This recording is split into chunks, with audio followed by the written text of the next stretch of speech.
TGV, vous pouvez aller en ligne, vous allez voir. Dénommé TVG. TGV Live. Non, TVG. Télévision. TVG, voilà. TVG Live. Live. Dénommé TVG. TGV Live. Non, TVG. Télévision. TVG, voilà. TVG Live. TGV, vous pouvez aller en ligne, vous allez voir. Dénommé TVG. TGV Live. Non, TVG. Télévision. TVG, voilà. TVG Live. Mon père et moi gérons ce pays. J'ai toujours apporté une nouvelle impulsion, ou bien une impulsion en plus de ce qu'il fait. Je n'agis pas parce que je suis le fils de l'homme, mais j'agis parce que je suis d'abord camerounais. Et ma participation m'approche beaucoup plus au privilège des sources que vous vouliez ou pas. Vous ne pouvez pas travailler dans ce qu'on appelle les armoiries de la confidentialité d'un système politique et que vous soyez très proche de la phase décisionnelle et que les gens estiment à un moment que vous venez de faire du blabla. Donc, toutes ces conneries qui disent je suis rentré par le Tchad ou quoi que ce soit, c'est du gros n'importe quoi. Et j'ai produit mon passeport au CEMIL et ils ont pu vérifier comment je suis entré au Cameroun. Donc, tout ce qui se tourne autour d'à côté, c'est de la distraction.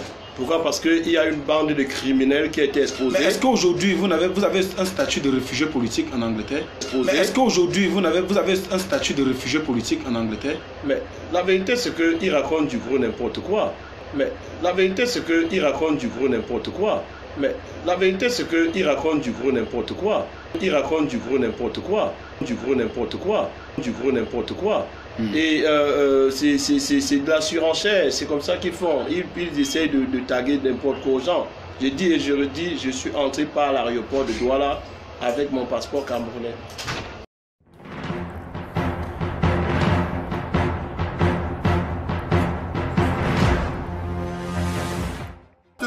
Ces animateurs sont connus, vous avez pu parler de certains dossiers, comme le dossier par exemple Yumbi Tchafak, dont je peux déjà enchaîner là-dessus, qui est entré au Cameroun, comme d'autres réfugiés, ça j'interpelle d'autres réfugiés pour leur dire, ils auront la même pellicule, c'est-à-dire la même pellicule et la même consommation. C'est inadmissible qu'un réfugié politique se retrouve au Cameroun alors qu'il est en mal, qu'il a mal à partir avec le système politique en place. Comment on peut emprunter, comment on peut être dans un avion et on descend au Mali, on se retrouve au Niger et on a des parois avec un certain nombre de militaires du côté du désert du Mali et on dit qu'on n'est pas dans cette couloir. Et enquête suivie modestement par nous, nous nous sommes rendus compte que l'ancien ministre Simi Meigné, qui a une institution téléphonique, je voulais dire Netphone, ou bien je voulais dire X-Netphone, qui est géré par un de ses, je sais pas, un de ses jeunes frères, dont le dossier est aujourd'hui à la présidence. Je profite d'interpeller le directeur du cabinet civil, M. Ayoulou, que si le dossier de X-Netphone a c'est-à-dire, je voulais dire, un agrément, sachez que c'est une posture qui va s'imposer dans ce qu'on appelle la téléphonie au Cameroun. On ne peut pas accepter que monsieur Simi Meigné, qui est un fugitif, qui est parti subtilement de l'hôpital de la CNPS, avec des complicités préétablies de certains collaborateurs du chef de l'État, qui ont bien voulu qu'il soit de l'autre côté comme réfugié politique, aujourd'hui puisse animer encore des poches d'hostilité. Comment vous pouvez expliquer que quelqu'un aujourd'hui comme celui-là se retrouve dans une certaine pseudo-société appelée Green Tech Africa, alors que nous savons que Green Tech Africa n'a pas la bonne manœuvre? Comment on peut se retrouver avec des réfugiés politiques qui sont des employés dans une institution, fut-elle installée en Angleterre ou bien à Londres? Est-ce qu'un réfugié politique peut se prévaloir d'avoir un emploi à caractère contractuel dans un pays? Est-ce que les Nations Unies, les textes du HCR permettent cela? Je dis non. Il faut que cette imposture soit aujourd'hui battue en brèche. Et j'interpelle d'autres, parce que je sais, il y a bon nombre de personnes qui entrent avec des statuts, des doubles identités, des faux passeports, des statuts de réfugiés, qu'ils sachent que nous allons les combattre. Sachent que c'est de l'imposture. Si vous ne voulez pas que le pays soit en paix, vous pouvez changer de nationalité. Quelqu'un qui vient vendre des grenades, il vend des armes pour que les autres aillent tuer leurs frères, que les soldats tombent et que la société entière se brûle. Est-ce que c'est normal? On ne peut pas accepter cela. Monsieur Banla, les Camerounais, vous n'êtes plus crédibles. Vous n'êtes plus crédible. Monsieur Banla, les Camerounais, vous n'êtes plus crédible. Vous n'êtes plus crédible. Vous êtes un griot et ça doit s'arrêter. Moi, je pense que vous devez arrêter tout ce que vous faites. La prédation, votre prédation a assez duré. Les Camerounais ne sont plus dupes. Donc, vous êtes exposés. Arrêtez. Essayez de vous reconvertir. Vous avez entendu encore écrit d'autres crier à travers certains médias. Le président Banla dit n'importe quoi.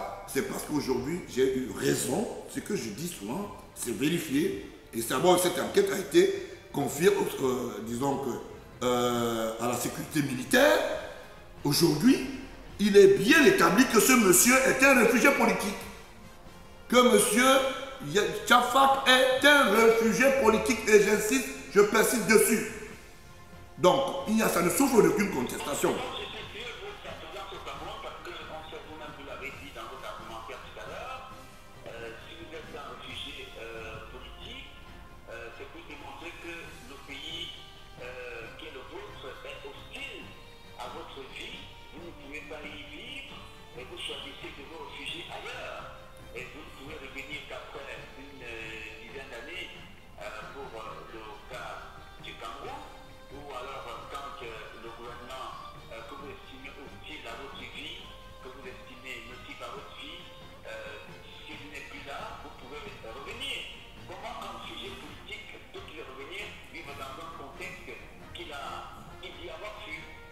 Naturellement, ils sont nombreux quand je le dis.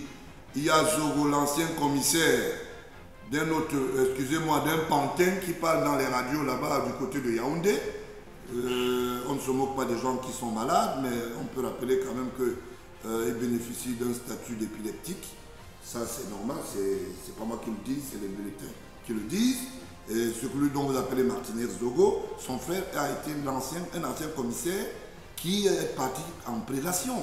Il est parti en fuite parce qu'il avait posé des actes qui n'avaient rien à voir avec disons, sa profession. Mais quand on regarde aujourd'hui, lui-même, quand il rentre, il va chez les étoiles là-bas dans son village, il passe par où? Puisque lui-même, il est réfugié politique. Il y en a nombreux comme ça. Il y a ceux qui sont ceux qui sont nombreux comme ça. Les gens comme les Messenga entrent comment pour se retrouver en Konda. Parce que c'est que vous ne savez pas, nous, on connaît un certain nombre de choses. On sait comment ils font pour entrer. Donc ça veut dire que c'est des gens qui se sont organisés pour déstabiliser le pays et utiliser un certain nombre de médias. Vous comprenez? Et j'interpelle les autorités qui fréquentent ce genre de personnes pour leur dire, que ce soit les hommes en tenue, que ce soit les hommes politiques, qu'ils seront dénoncés jusqu'à la dernière énergie. Nous n'allons pas accepter la compromission. Nous n'allons pas accepter la déstabilisation parce que quand on est réfugié politique, on n'a plus droit de citer dans le pays querellé. On est dans le pays d'accueil. Donc, le Tchafak qui est parti de Konkana, de Yaoundé, je vous l'ai dit, du côté de Makabo Bar, derrière le 8e arrondissement, vous savez, je prends du temps pour mieux connaître pour qui je parle et à qui je parle. Et aujourd'hui, il est bien établi que ce monsieur n'a qu'une profession malheureuse. Il dit qu'il est propriétaire d'une entité, d'une boîte de nuit. De quelle boîte de nuit parle-t-il? S'il a une entité, que fait-il au Cameroun? Il a eu mal à partir avec un de ses amis, je ne sais pas, c'était Yuamchi, je crois Yoro, quelque chose comme ça, pour les histoires de véhicules qui n'ont rien à voir avec les histoires d'armes, ou bien de réfugiés politiques.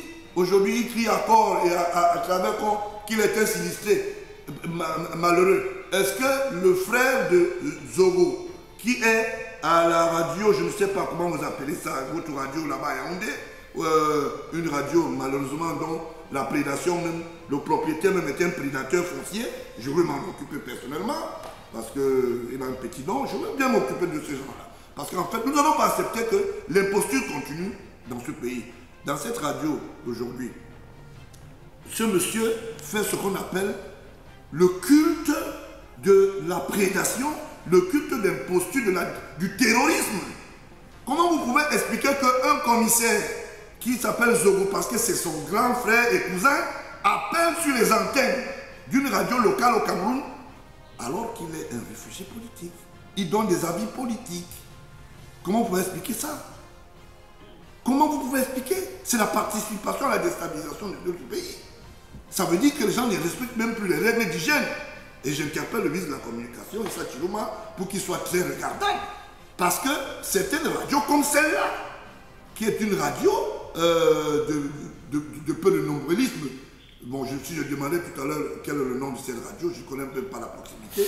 Je sais que c'est une radio qui se trouve, qui est sur le 93.3, qui est gérée par un certain alias DG, prédateur de première classe dans le domaine foncier.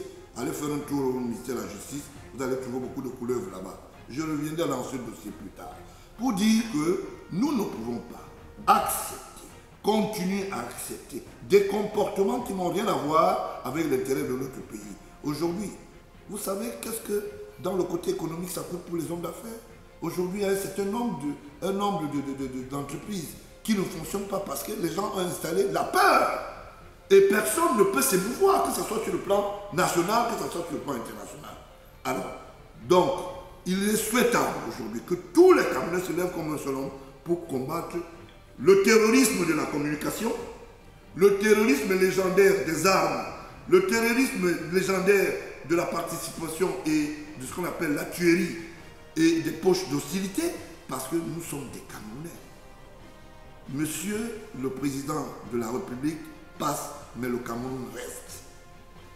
Personne ne peut ne pas dire aujourd'hui que ce pays aujourd'hui nous appartient à nous tous. Ça n'appartient pas à un seul individu. Et il est question que nous ayons un regard mitoyen par rapport à ça. Et c'est pour ça que je dis, ce terrorisme-là ne devrait pas être logistique. D'abord, nous nous sommes renseignés auprès des Nations Unies, où le nom de Tchafak, Djumbi Tchafak Aloïs, alias Dieu Cyclone, est inscrit comme réfugié politique. Il y a un internaute qui pose la question de savoir est-ce que vous pouvez rentrer à Londres. Il y a un internaute qui pose la question de savoir est-ce que vous pouvez rentrer à Londres. Il y a un internaute qui pose la question de savoir est-ce que vous pouvez rentrer à Londres. C'est pas là le problème. Je suis Camerounais, je n'ai besoin de rentrer nulle part. C'est pas là le problème. Je suis Camerounais, je n'ai besoin de rentrer nulle part. C'est pas là le problème. Je suis Camerounais, je n'ai besoin de rentrer nulle part. C'est pas ça le problème. C'est pas important. Je suis Camerounais, j'ai un domicile au Cameroun. Je suis de Tchang, de la Ménois, je suis un prince, j'ai des terres là-bas, je ne vais pas aller vivre là. C'est pas là le problème. Je ne suis pas né en Occident. Je suis Camerounais et c'est ça le plus important. Et j'ai fait beaucoup plus que beaucoup de personnes ont pu faire. J'ai entretenu des familles au Cameroun, j'ai investi dans mon pays. C'est pas ça. Arrêtons la distraction. Arrêtons la distraction. C'est pas ça le centre des choses. Ici, on a affaire à des personnes qui terrorisent les gens de la diaspora. C'est ça le plus important. C'est ça le plus important. Alors, c'est simple, il est ici dans le territoire. Comme il dit qu'il n'est pas réfugié politique, il n'a qu'à prendre son billet d'avion et rentrer. Qu'est-ce qu'il fait alors ici? Si on dit qu'il n'est pas réfugié politique, parce qu'il ne peut pas plus rentrer dans son pays d'accueil, personne ne le recevra là-bas. Personne ne peut le recevoir là-bas parce qu'aujourd'hui, l'Angleterre, plus principalement à Londres, où il a le statut de réfugié politique, aujourd'hui, il ne peut plus être reçu là-bas parce que simplement, on sait qu'on a affaire à un imposteur qui a simplement noirci le gouvernement et il a bien précisé dans son rapport analytique au niveau du HCR. Il précise ceci. Je suis poursuivi par le régime Paul Biya. Le régime Paul Biya est hostile à moi. Ma tête est mise en jeu parce que je suis un opposant. Alors, aujourd'hui, le même Tchafak Aloïs, je voulais dire Yumbi Aloïs, se retrouve de ce côté en train de dire non, il est Camerounais et il bénéficie de ce qu'on appelle de la fluidité comme tous les citoyens. Je dis qu'il y a un problème pour le désir. On ne peut plus continuer comme ça. Donc, j'estime qu'il va falloir que nous ayons des comportements de proximité qui peuvent être des comportements sérieux Et que, voilà, je ne suis pas d'accord avec Maître Moment en ce qui concerne les créations de richesses, du fait que l'homologation vient du fait que le partisanat, c'est de créer les emplois. Monsieur, ce n'est pas vous et moi qui organisons la clandestinité et ce qu'on appelle l'immigration clandestine. Où vont les Africains? Pourquoi deviennent-ils des réfugiés politiques? J'ai fait une petite évaluation il y a moins de 3 mois. Je me suis rendu compte que la sésame que nous avons, les ressources humaines, ne sont nulle part. Et si c'est nulle part, ça veut dire que les gens refusent de travailler pour leur pays. Tout le monde est en partance. Tout le monde dit, je m'en vais chercher l'or et les mines ailleurs. Arrivé là-bas, ils n'ont ni asile, ils n'ont ni abri, et ils se retrouvent ici. Et quand ils font le retour, c'est dans l'inéligibilité, du mépris et dans l'illégalité de la loi. Vous comprenez? Donc nous ne pouvons pas. Il faut une école de moralité. Cette école de moralité, c'est d'abord le patriotisme. Parce que le forum qui se tient là-bas, il faut qu'on tire, en ce qui concerne la matière de sécurité, l'appel de fonds africains en ce qui concerne la sécurité des pays africains.